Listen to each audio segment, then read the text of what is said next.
Watertown Whiskey presents reality after shows coverage of the NFL Weekly Preview Show with Survivor Legend Jonny Fairplay, Survivor 47's Gabe Ortis, and producer Bobby Goodsby.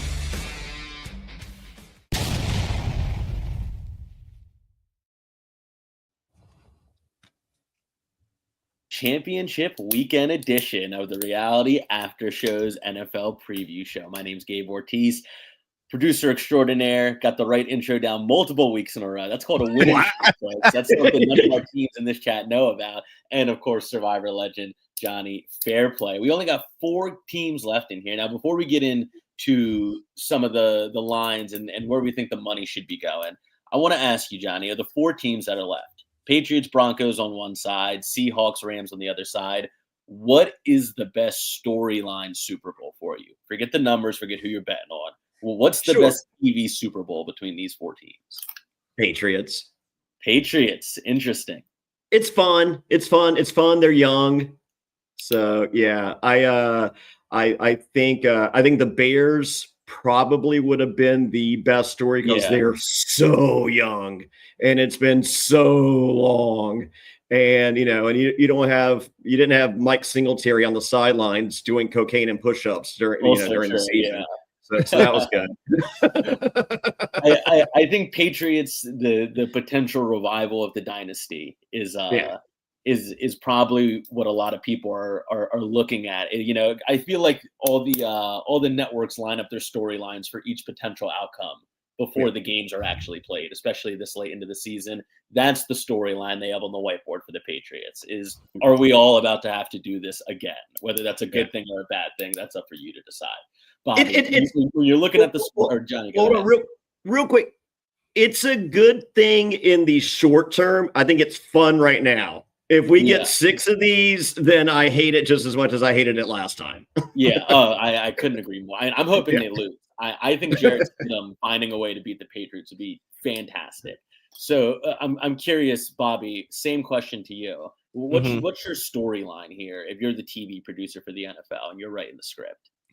Yeah, I mean, there's multiple storylines here. So, like, for me personally, like, you have the Patriots, you have Stephon Diggs, who I would love to see get a ring. You've got the Broncos. How are they going to overcome the adversity of losing their starting quarterback? And are they able to pull through and have like a Nick Foles, Eagles 2017 type run?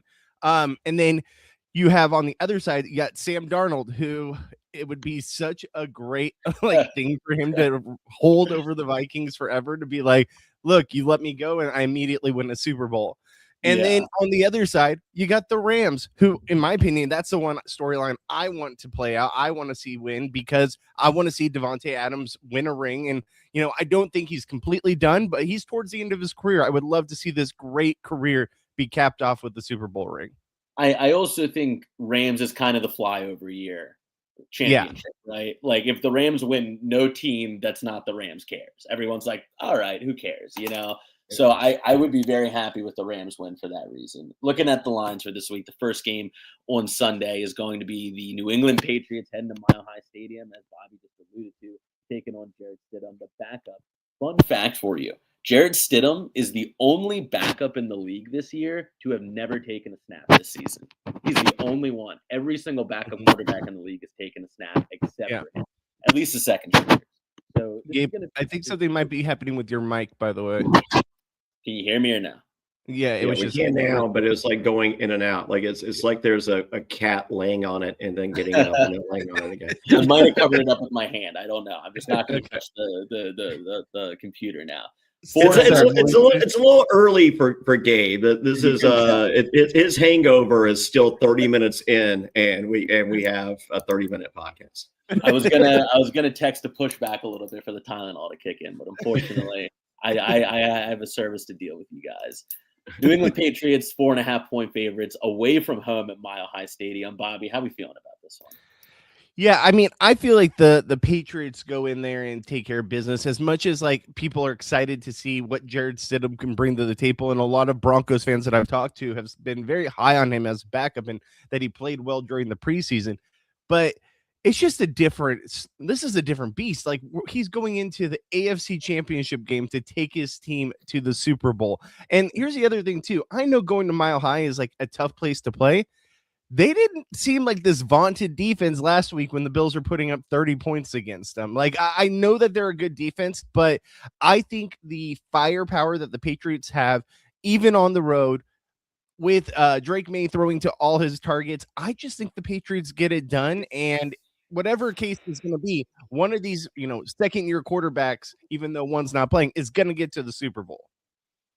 Johnny, how we feeling? Is there any hope for the Broncos here? I don't think so. And I don't like that backup quarterback story going into the Super Bowl. Like, I want the investment of 18 weeks of regular season and 3 weeks or whatever of preseason that don't count because no one plays. Did Stidham play then? Maybe. Who's to say? Yeah. So, but I like. I think the Patriots. As I said, like, I was a Patriots hater, and I am loving the storyline. So I just wanted to continue. Would I have been happy with a Bo Nix Super Bowl appearance? Absolutely. Mm-hmm. But I am not on board for this backup. I didn't like the Nick Foles story. Interesting. Well, because I feel like that one was easier to hop onto because you had the whole playoff run. Like, I agree with you that the fact that he's coming in the week before the Super Bowl, many people are like, who is this guy? Like, Foles, you at least got to know over that month of playoff wins that they were putting together. AI didn't even know who the fucking backup was. Yeah, exactly. There you go. Like, AI told me the backup was some guy from 4 years ago. And I was like, oh, like, is he even in the NFL? And then I do a Google search. It's like, no, that guy doesn't even fucking play in the NFL. According to and the starting quarterback for your AFC Championship game, the AI answer is not this dude. Johnny getting all of his picks from AI this season. Yes. I was also not a Nick Foles Super Bowl guy for one particular reason. Because they had to beat the Vikings to get there. He did. I did. It was like the worst case scenario when it was Patriots with Tom Brady or the team that just took you out and they're just the most obnoxious fans in the world. Like, there's no winning. Have you been to Dallas and have you been to Pittsburgh? I've not been to either. Pittsburgh was a disaster. Yeah. I don't understand the Dallas fandom. It's just like, we the greatest, man. You what? And I'm just like, you guys have literally, like, I mean, Bears fans are delusional, but not to like Bears fans are delusional for like 2 weeks. Like, the Cowboys will be, like, they'll be 2-8, just like, well, I've ran the numbers and we're still going to the Super Bowl. What the fuck? I mean, I don't want to go too deep down the rabbit hole, but has Dak not been a complete failure during his time in Dallas? Like, they have nothing to show for his tenure, no matter how many great regular season stats he has. They have, and not even an MVP. Like, usually that's the one thing you can hang your hat on when you have a guy like Dak, but I don't want to go too deep down the rabbit hole for it. He's a poor man's LeBron. Yeah.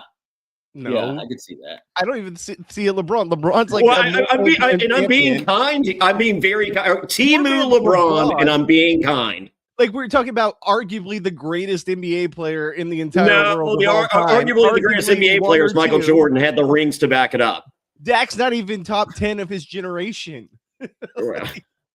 Dak's not even top 10 right now. He's got stats. Yeah. He's got stats, but it's all about wins, man. I would rather have that scrappy dude with 100 passing yards that wins 14 games than the guy with 500 passing yards a game and 6 wins.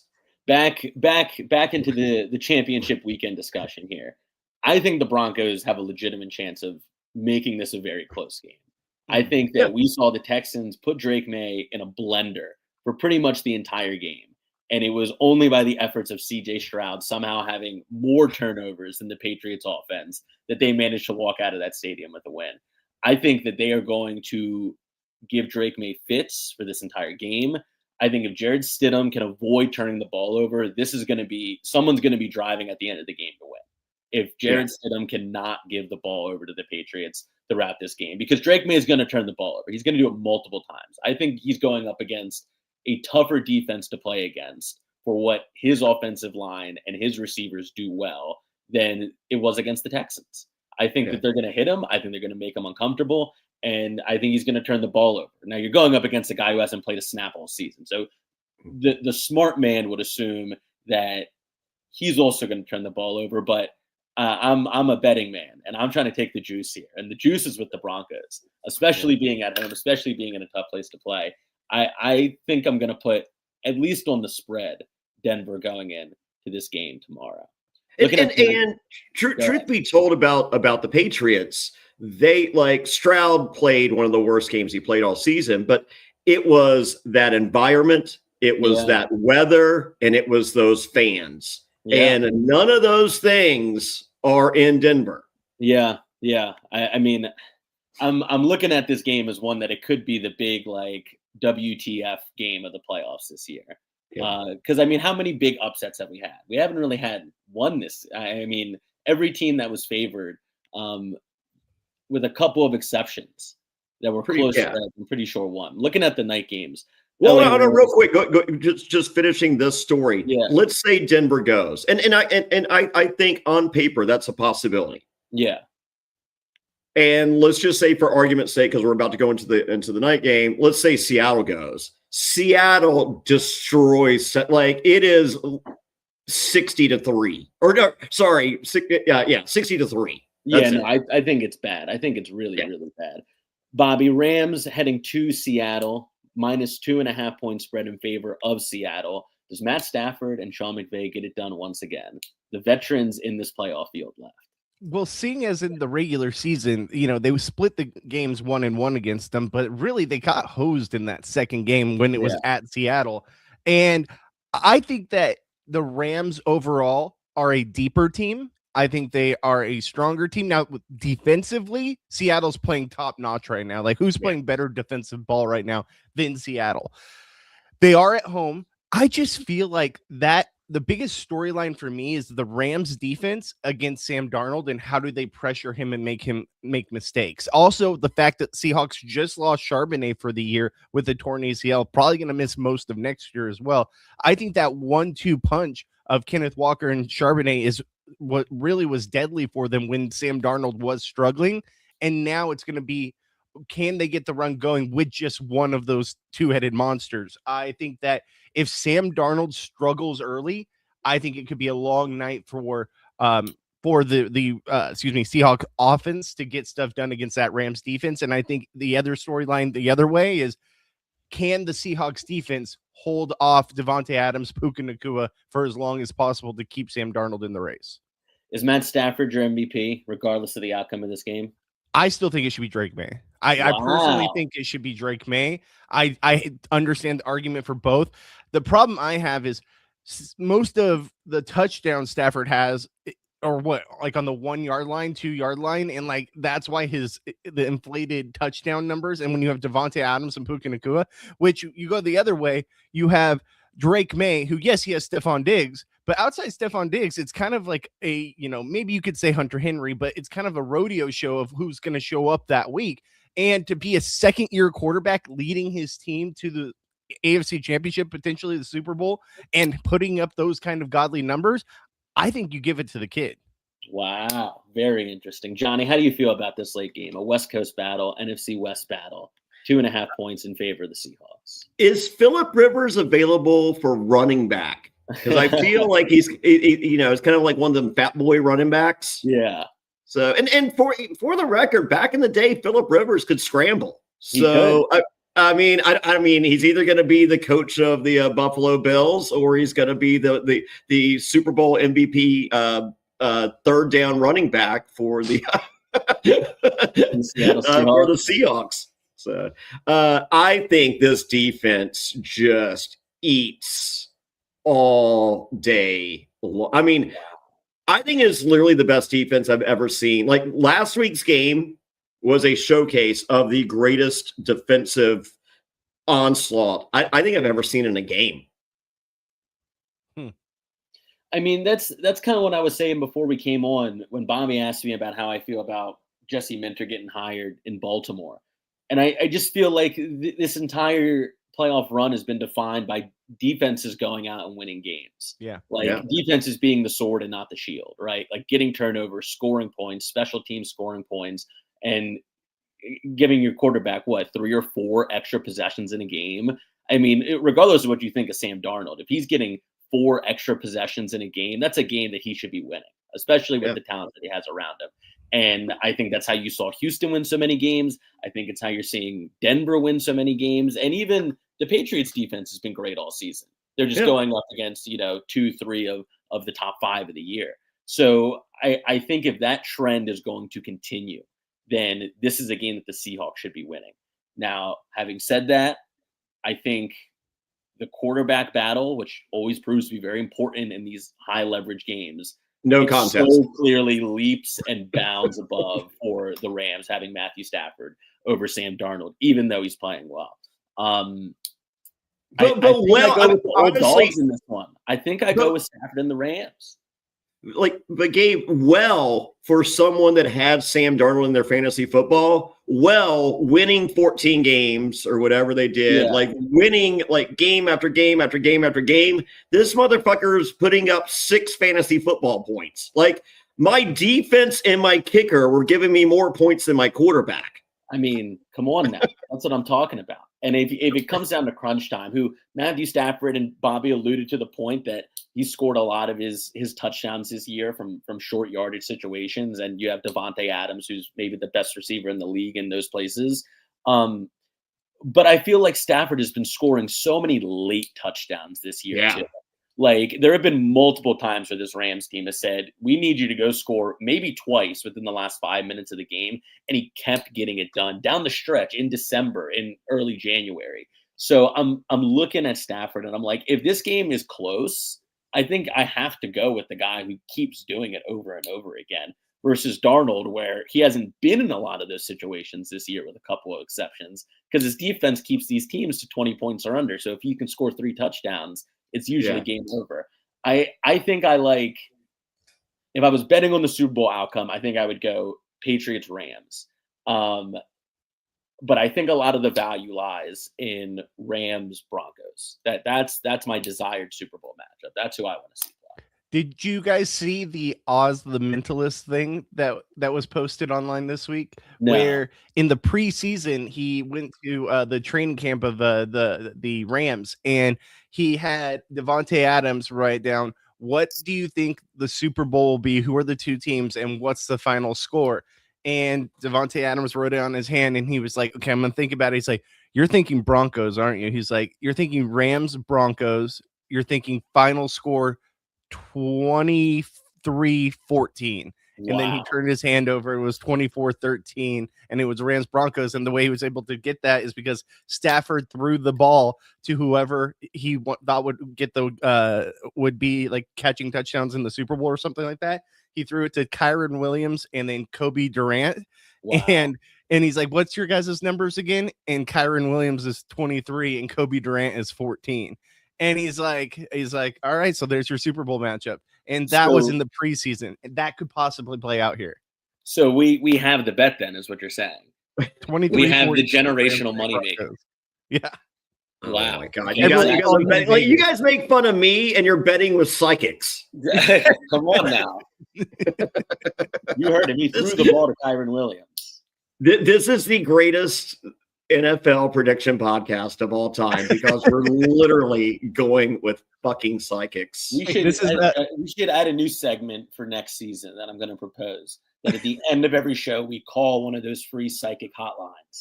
And we see what their picks are. And then we keep a tally of how good the psychics are doing. I know a psychic. We don't even have to call it a 900 number. I know a psychic. Well, then bring them on the show. Yes. Yeah. I don't think she watches sports ball. Yeah, exactly. Yeah, it'll be like the orb predictions, and it'll be what the psychics are seeing and what the show's seeing, and we'll see how we stack up at the end of the year. I kind of love that. The show is evolving. The show is slowly evolving. All right, wow. So I think it's devolving. That's what you're looking for. real quick shout out to Vincent Lopez. Just subscribe. Yeah, you get a shout out, Vincent Lopez. Yeah, What's Vince, up, brother? let's go. Love to see that. Hopefully we can make some money going in the next season, or maybe the psychics will. I don't know. Yeah. Right now, go ahead. What's your night prediction, Bobby? You're going Rams too? I'm going Rams. And I think the Patriots get it done. Even though the mentalist says that it's going to be Broncos, I'm going to go Rams, Patriots, Super Bowl, and then we will find out next week who we pick to win the Super Bowl. Yeah. Looking right now at the odds for Super Bowl winner, Seattle Seahawks are in first place at plus 155. Rams right behind them at plus 200. Broncos at plus 1,100 right now. 1,100 take to that. 2 more games. I mean, I think out and out, the second best defense left in this game, or left in this playoff spread. I don't know, man. I might sprinkle something on that just for fun. I mean, yeah.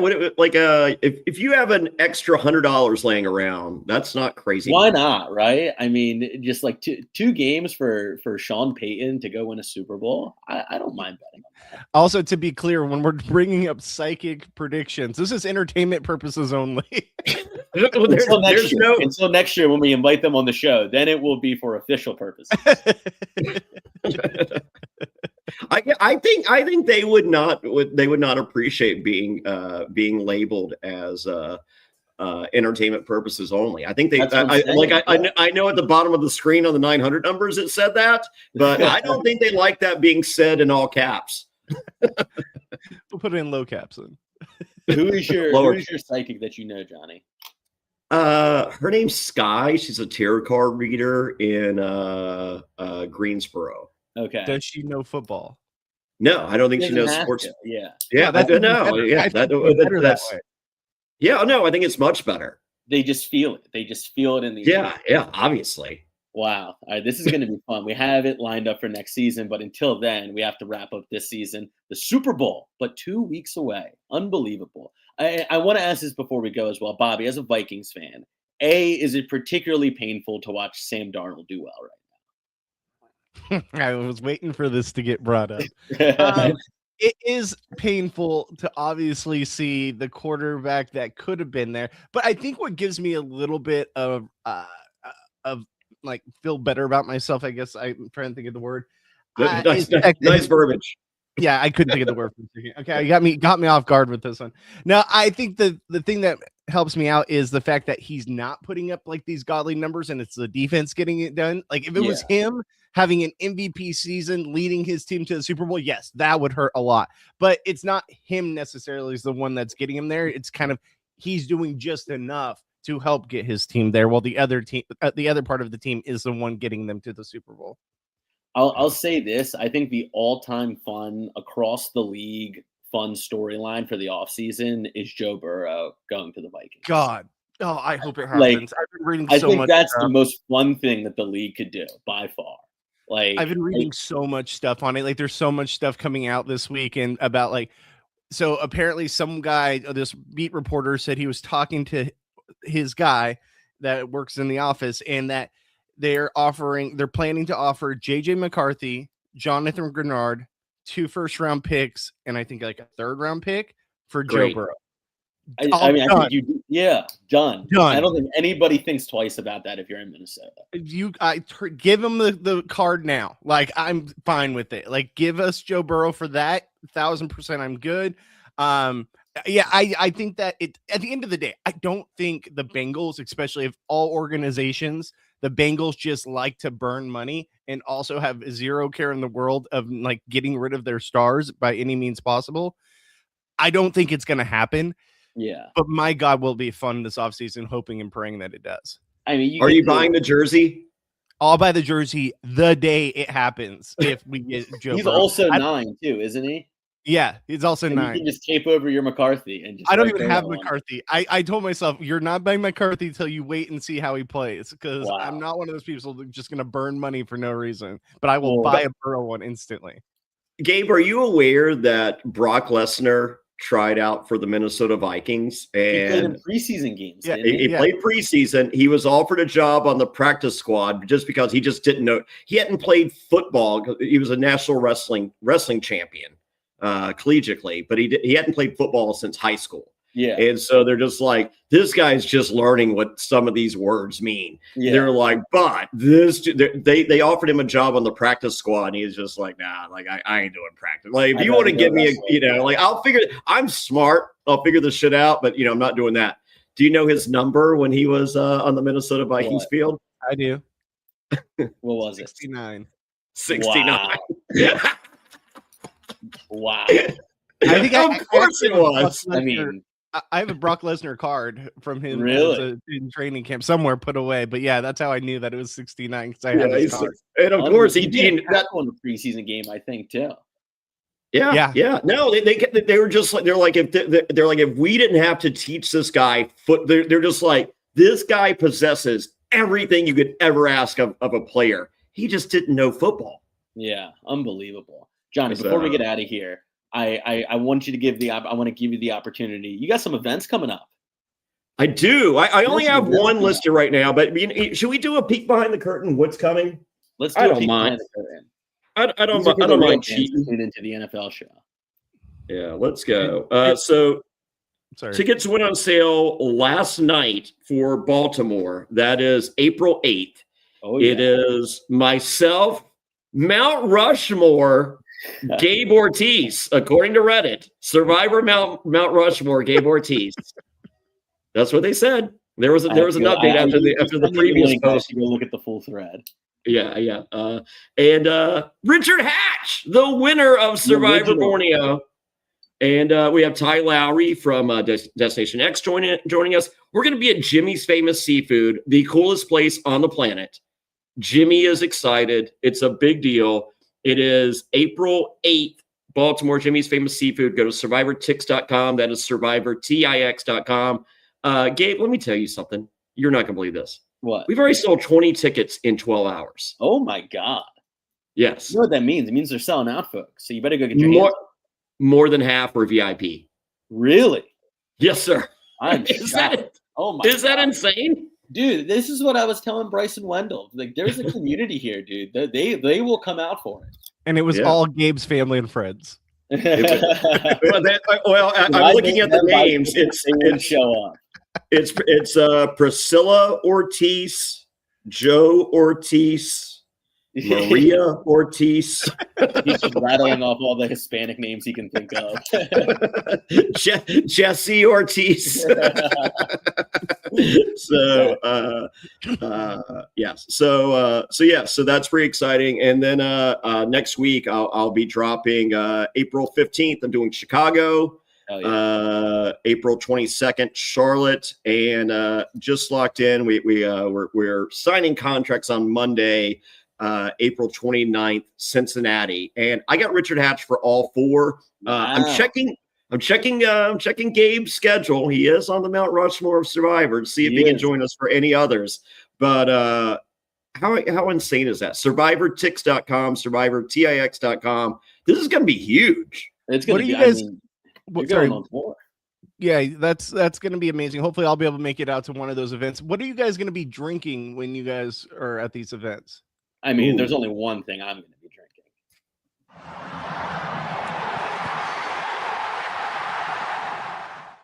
Watertown whiskey, guess what? Philadelphia Eagles back-to-back. Here we go, Super Bowl champions. You see, Daniels, it is the Commanders' year. Woo! Super Bowl bound Watertown whiskey. It's back-to-back. The Chiefs are going back, and they're winning this time. Watertown whiskey. Y'all boys heading on down to 8 Mile. Lions got this. Watertown whiskey. It's the AFC's year, but it's the Chargers.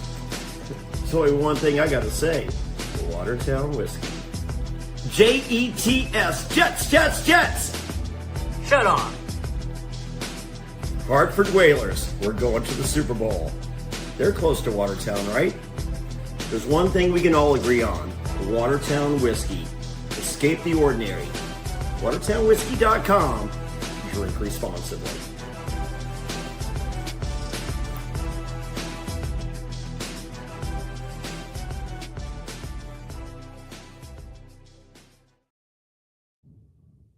WatertownWhiskey.com for more information. Whiskey made with natural flavors. Go get your hands on the best whiskey in the land. I actually think I might have it here. Uh-oh. He's taking a swig. He's chasing the dog, fellas. The best whiskey in the land. The coconut flavor, by far, my favorite. Yeah, that's it. Well, I think they're all just coconut flavor. Out of all those jerseys you have in the commercial, not one is in the actual Super Bowl. But it doesn't matter because they're all Johnny's teams. They're all in the number one team is the Seattle Seahawks, who are going to win the Super Bowl. It's going to be great. I know we're wrapping up here, but a piece of breaking news: the Pittsburgh Steelers working to hire Mike McCarthy to be their next head coach. Oh my God! Wow, they Unbelievable. that tracks. I just wow, oh wow. Wow, congratulations, Gabe. The franchise's fourth head coach since 1969. Unbelievable. Does Aaron Rodgers hang around for that shit show? I mean, that's his guy, though. That's his guy from Green Bay. Oh, they did it. Yeah. I mean, wow. That makes me feel so much better about Flores now, because that was one of the places left that he had 2 interviews at. So I don't think Flores is going anywhere. Do we think there's a non-zero chance that Flores just is blacklisted right now from getting a head coaching job? Maybe, but I feel like things went so bad for him that it's going to be really hard for anyone to take a chance on him again. That's what I think. He should get a chance, but I love it. I mean, just keep him in Minnesota. For you. Yeah, exactly. I mean, he's kind of holding that team together right now, to be honest.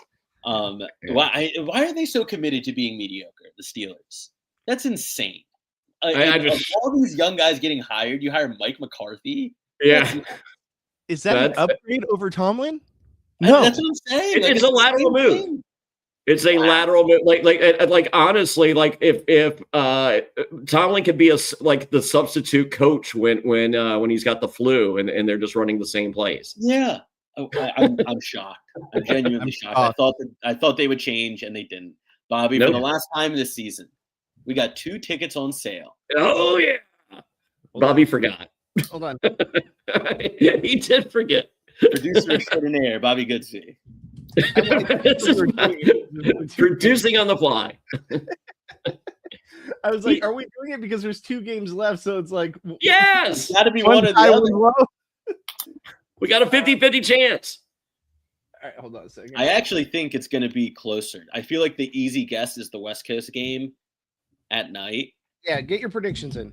But go ahead. I think these AFC teams are a bit more loyal. I think they're going to travel more. Yeah. John, so you're going AFC? I think AFC is the higher ticket game this week. I'm going NFC just because Seattle Seahawks sent threatening letters to their season ticket holders. Really? That if we are searching StubHub and if we see your ticket on there, you are at risk of losing season ticket privileges for next year. Insane. That's shady, man. I do not like. I mean, if it's your ticket, it's your right. You can do what you want with it. Yeah. Yeah, you can do it. I think that's wrong. I think that's super wrong. But I think and are they really going to enforce it? But just sending the letter was just bad in bad taste, in very bad taste. So I think just the fear guy, because there's someone going, oh man, we can't risk it. Yeah. These shitty seasons we had to watch to get these seats. So yeah, I think just the fear element boosts the Seattle prices. Wow. Yeah. Friend of the podcast, Kelly Wentworth, will be in the building. I don't think she's selling her ticket anytime soon. Yeah. Big Seahawks fan. Well, she got all that TikTok money. She don't need to. Exactly. So one game is dramatically more expensive, and Johnny, you nailed it. $672 cheapest seat for the NFC Championship game. And the AFC Championship game, you can get a ticket for a measly $306. Oh, wow. Oh, my God. More than double the price. Yeah, that's unbelievable.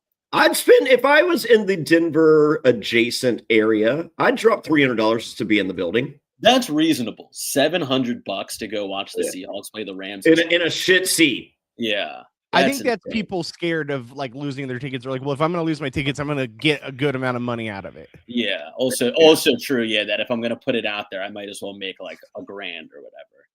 Yeah. Wow. That's crazy. All right. We got one more game left, fellas. The big one. Right. Seahawks Patriots. Here we go. It's happening. Seahawks Patriots. Here we go. The rematch. Oh, and we got the ever exciting Pro Bowl next week, which I don't Pro Bowl plan us to games. cover. Pro Bowl games. Oh, yay. They really screwed that up, didn't they? It's impossible. You can't do it in football. It doesn't work. Yeah. So I think what they're doing now is the best that it could possibly be. Bobby. Maybe, but it still sucks. Oh, well, for sure it still sucks. Yeah. Like, I feel like even easy things like dodgeball, which should be fun, they still can't get right. You know, like if you're going to have him just play a bunch of gym class games, then lean into that as much as you can. You know, have you guys ever even watched any part of the Pro Bowl games? I watched Lamar in 2019 lay an egg in the QB accuracy challenge, and that's the last thing I ever watched. That tracks. Maybe I'll watch it this year though. Maybe I'll watch it. I don't know. We'll see. I think is it the same time as the Royal Rumble? Yeah, I feel like it's the same time as the Royal Rumble. Well, we should watch the Rumble then, of course. I'm watching the Royal Rumble. So Bobby, get us out of here. All right, guys. We'll see you in 2 weeks with our NFL preview, Super Bowl preview coverage, and check out our Traders podcast. Check out our Beast Games podcast. Survivor 50 is around the corner. With that being said, we will see you guys. Have a great weekend watching football, and we'll see you next time. Bye.